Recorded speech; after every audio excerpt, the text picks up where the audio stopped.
Perkenalkan, nama saya Tirsa Rante. Di sini saya akan mempresentasikan artikel yang berjudul The Road Towards Environmental Sustainability: Investigating the Role of Information and Communication Technology and Green Technology Innovation. Artikel ini terbit di Journal of Cleaner Production tahun 2003. Artikel ini ditulis oleh Amal Dobus, Karin Aun Barakat.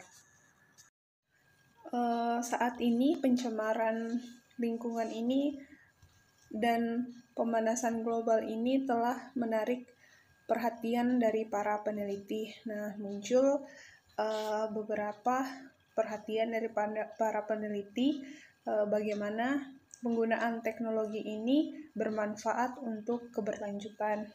Nah, teknologi informasi dan komunikasi ini atau ICT ini seperti kecerdasan buatan, analisis data besar atau big data, aplikasi pintar ini telah mengalami perkembangan dalam beberapa tahun terakhir dan menyebar ke seluruh aspek masyarakat, termasuk ke energi dan lingkungan. Beberapa penelitian sebelumnya menemukan bahwa ICT ini dapat memberikan dampak positif dan dampak negatif. Untuk dampak positifnya sendiri itu seperti mengurangi pencemaran lingkungan, membantu organisasi untuk menghasilkan produksi yang ramah lingkungan dan mengurangi bahan-bahan material yang akan mencemari lingkungan. Sedangkan untuk dampak negatifnya itu balik lagi, itu bisa mencemari lingkungan dari produksi yang dihasilkan. Nah, selain itu terjadi peningkatan permintaan energi dan konsumsi karena penggunaan produk-produk terkait teknologi informasi tersebut dapat menghasilkan limbah elektronik. Dalam penelitian tersebut dikatakan bahwa penggunaan teknologi yang ramah lingkungan ini secara teoritis ini merupakan variabel kunci yang membantu mengurangi emisi karbon dan beberapa manfaat lainnya. Namun dari situ muncul juga pertanyaan, bukti empiris mana yang dapat memvalidasi argumen bahwa inovasi teknologi ini dapat bermanfaat pada pertumbuhan yang ramah lingkungan. Dalam penelitian tersebut, peneliti menggunakan Environmental Coolness Curve Framework sebagai kerangka panduan untuk menyelidiki variabel-variabel yang mempengaruhi degradasi dari lingkungan. Nah, dijelaskan juga bahwa pada awalnya ini pertumbuhan ekonomi suatu negara ini sumber daya alamnya itu telah habis digunakan sehingga menghasilkan hubungan positif antara pertumbuhan dan pencemaran lingkungan. Namun seiring dengan kemajuan pertumbuhan dan penggunaan teknologi yang meningkat ini, pencemaran lingkungan itu dikatakan menurun. Berdasarkan latar belakang tersebut, penelitian tersebut bertujuan untuk menguji secara empiris dampak dari inovasi teknologi dan teknologi hijau terhadap kelestarian lingkungan yang diukur menggunakan Environmental Performance Index atau EPI dan kerangka Environmental Coolness Curve.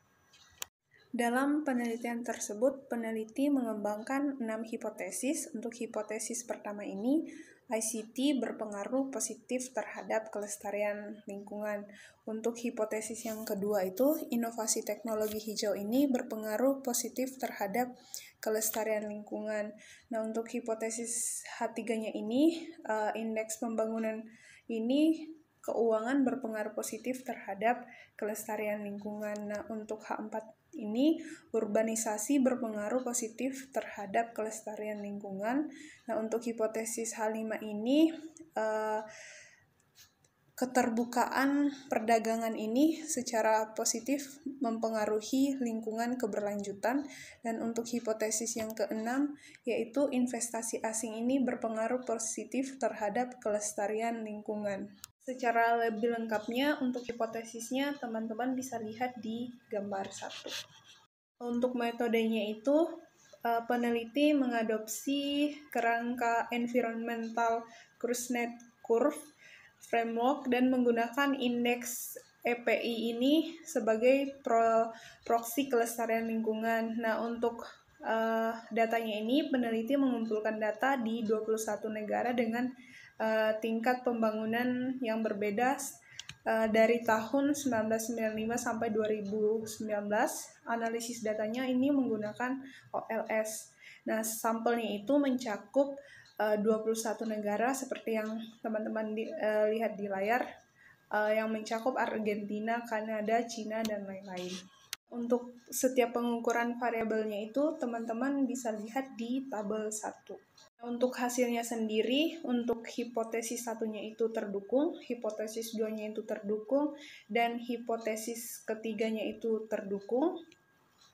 Untuk hipotesis H4-nya ini terdukung, untuk hipotesis H5 ini tidak terdukung, yaitu trade OpenNet ini terbukti merugikan kinerja lingkungan hidup secara keseluruhan, dan untuk hipotesis H6-nya ini terdukung.